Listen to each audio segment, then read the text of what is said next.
Good morning. Good morning. I will tell you that it is my distinct honor and pleasure to always be among law enforcement officers as they begin their career, and I can think of no other place I'd prefer to be this morning than to be with you.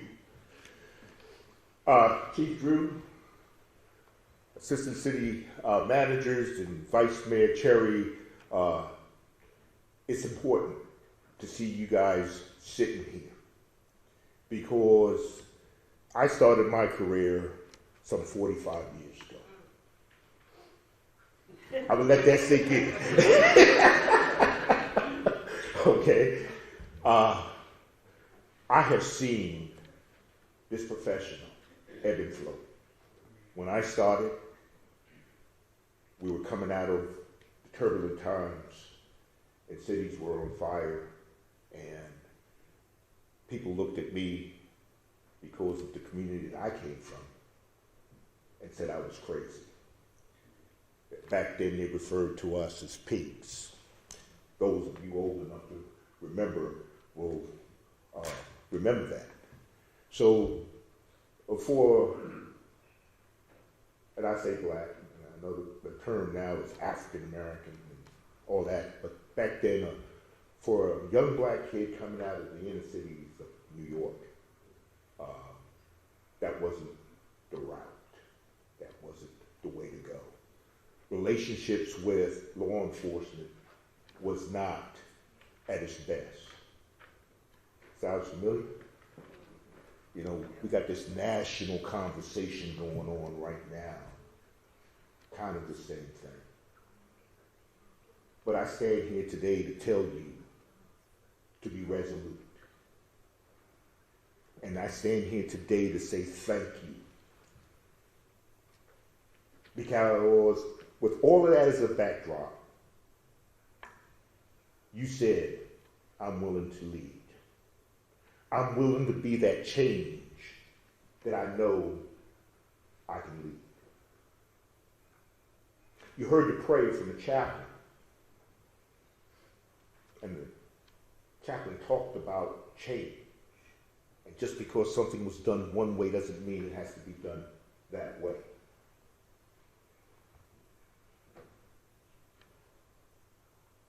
The future is you. Look to your left and your right. Understand that the changes that you thought about when you were foot patrolman, all the things that you were talking about your sergeant and your lieutenant that they were not doing, guess what? It's now on you. With the brass. Look over there, right? I had 6 pages of things to talk to you about. But when I got up here and I looked out and I saw you, I had a change. And I just decided I'm going to not read to you or recite what I spent a couple hours jotting down, and just give it to you the way most of you get it when I see you at the gas pump or when I back you up on the street sometime. I just give it to you straight and I give it to you all. First of all, thank you to the family and friends that are here to support them. They need your support every day. It's not easy. So with that, why don't you stand up and give them an applause? There you go. You give them an applause.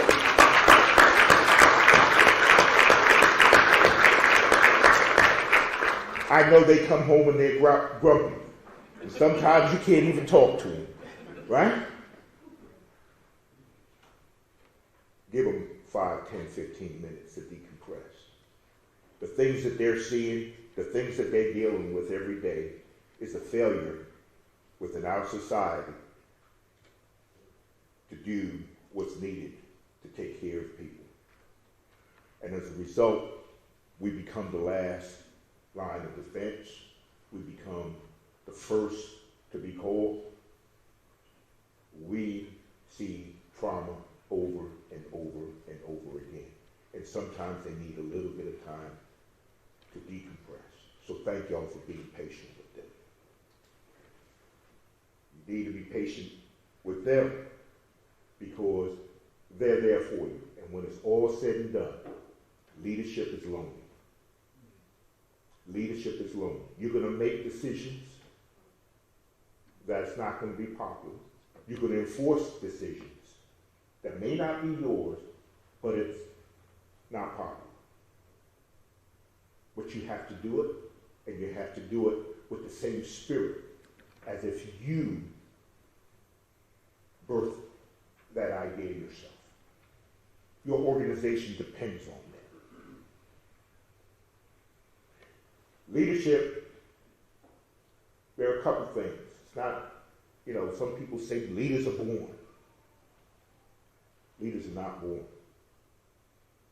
Numerous studies have been taken, and only about 1/3 of the qualities that are required of a leader is innate, that you're born with. The other 2/3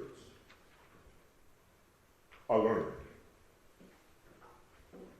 You have to be a lifelong learner. You have to begin to learn the craft of leadership. I told you 45 years ago, I'll tell you how leadership was. I told you to do it. Go do it. No questions asked. Yes, sir. Done. Right? Sometimes it was begrudgingly done. Guess what? This generation that we're working with today, isn't that right, Lieutenant Morgan? They're going to ask questions, but why? Why do we have to do it that way? If it's not critical, you should give them the opportunity to voice that, have that conversation. The days of just saying, this is it, the workforce that we're trying to bring in today is not going to go for that. So 5 qualities. You got to be self-aware and prioritize your own development. You have to prioritize your own development. Don't wait for your agency to do it. Don't wait for the chief to say, I need you to go to school. You need to be telling somebody, I need to go to school. You need to set goals for yourself while you're prioritizing your development. You need to set those goals, short-term, intermediate. You need to take some time to talk to the sergeants and the lieutenants that went before you. And yes, you may have your ideas about doing it differently, but at the end of the day, you need to take all that in. You need to focus on developing the people beneath you. You need to prepare them to take your place. Hopefully you're here for the long haul. And you want to be a lieutenant, or maybe you want to be the chief. You don't want to be like Mike, right? Be like Mike? No. Right? So at the end of the day, you have to prepare folks to take your place. You have to encourage strategic thinking. You can't just think about, how do I make it through today? Each of you will have your areas of expertise. You may have an area that you're assigned. And you have to think as a problem solver. What's causing this? Why is this happening? And you have to have this ability to look around corners. Because if you can look around corners, you can tend to anticipate and help to craft solutions to not only make your job easier, but to benefit the entire community. You have to be ethically and civic-minded. I'm going to let that sink in for a moment. Let's be honest. We get defensive sometimes when we get questioned.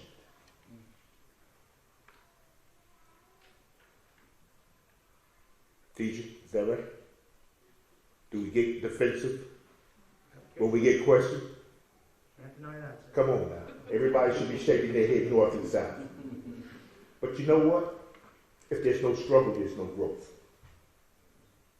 If there's no struggle, there's no growth. For those of you who lift weights, I saw somebody with his full sleeve and his shirt was busted. Stand up. Come on. Right? Right? Well, you know how those muscles got that big? Oh, you gonna stand upside? Right? Well, you know why the muscles got that big? He broke them down. He got muscle failure. Right?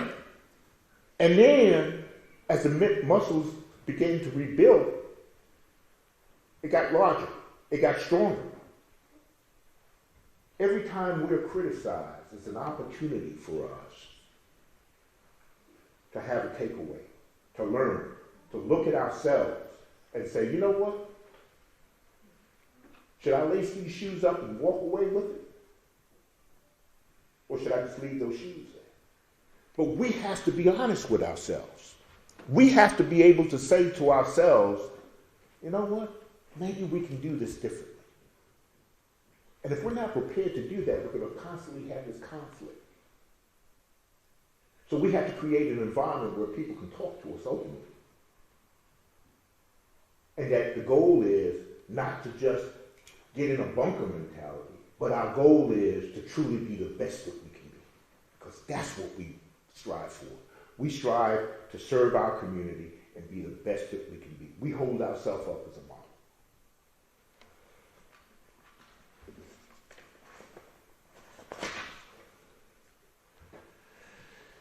Practice cross-cultural communication. Let me say this again.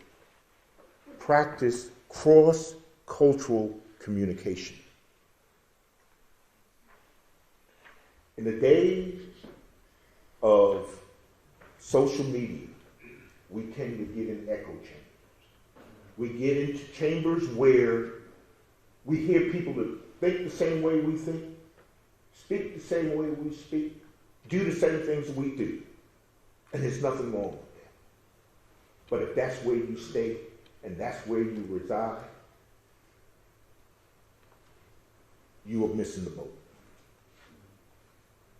You need to go out and talk to someone who doesn't look like you. You need to go out and spend some time doing something that you don't normally do. We're in the people business.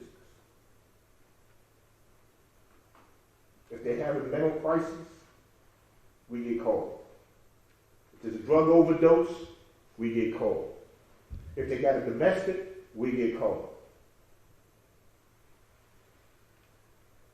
Their bike's missing, we get called. It doesn't matter.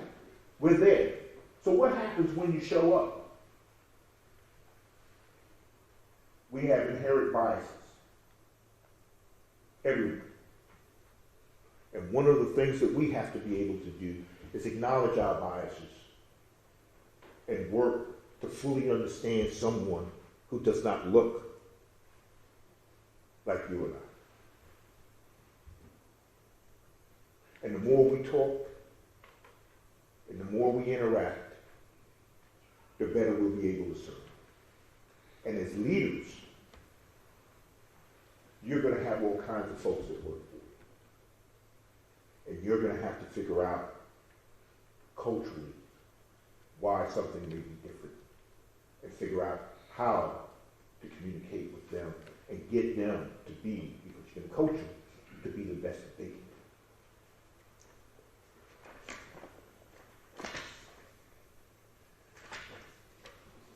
You have to be enthusiastic. This job will grind on you. There are going to be days you're going to come and you don't want to do it. But as a sergeant, as a first line supervisor, you are the most important person in the leadership chain. It's not the chief. He's not the most important person in the leadership chain. And the reason you're the most important, you spend more time with the troops. You spend more time with the troops. You have the ability to make them feel good about the job, make them feel good about whether or not you support them. And that makes a difference. Because we are not going to be able to compete with everyone with pay. Everybody have this pay thing going on. I call that a death spiral. Where you get to compete is by when you make people feel like you care. Colin Powell said it best. When the troops stop coming to you, it's a failure of leadership. They either believe that you won't help them or you can't help them. When that happens, you've lost their trust. And everything we do is about trust. The last thing is your integrity. Never, ever put yourself in a position as a leader where your integrity is questioned. And why did I say that? That's up and down the chain. If you tell your subordinate something, if you say you're going to check on it, do it. Don't say I'm going to check on it and you just blow it off. Don't say you're going to run it up the chain and don't run it up the chain. Your word's your bond. They depend on it. Gentlemen, I'm glad that you stepped up. I'm glad that you said, I will lead. There are people that's been in this agency probably a whole lot longer than you. That they're patrolmen for massive patrol. They are not leaders from the standpoint of saying, I will take on the added responsibility. What you are doing, this first step, is securing this agency's future. And for that, I salute you. Godspeed and good luck.